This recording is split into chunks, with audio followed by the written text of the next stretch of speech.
I'm Senator Bob Huff. Thank you for joining me for my capital comment for the week of September 10th, 2012.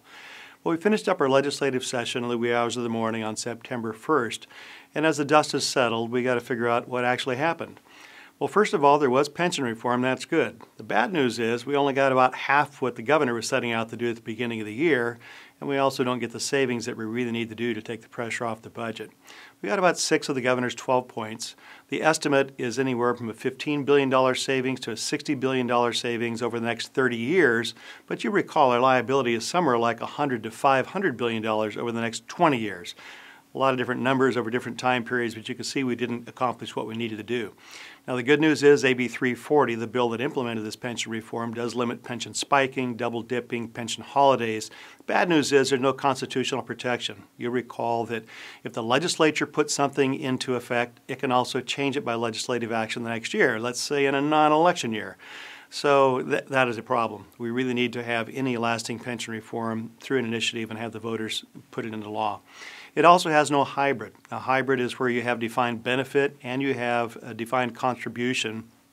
That way you get security for the workers that they're going to get a certain amount, and then they can let the market work for them and in effect put the risk on them as well. So they have higher opportunity for more reward, or they also have more risk. But nevertheless, a hybrid is where you would save some money ongoing with new pensioners, new hirees, but we didn't get that. So California is spending $6.6 billion in this fiscal year on benefits. That's up from $2.7 billion just a decade ago. And another thing we're not even talking about is the medical care costs, because many state workers have medical care for life. That used to be $560 million a decade ago. Now it's $1.5 billion and growing, about 2% of the general fund budget. So we didn't tackle that. That needs to be tackled down the road. One of the successes during the end of the session was workers' compensation reform.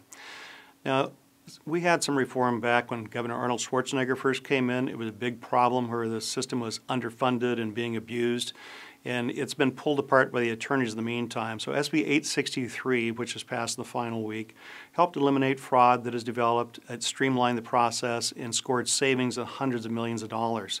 But it also protects the worker, which is designed for. It's for both the employer and the worker, but this keeps $740 million benefit for permanently injured.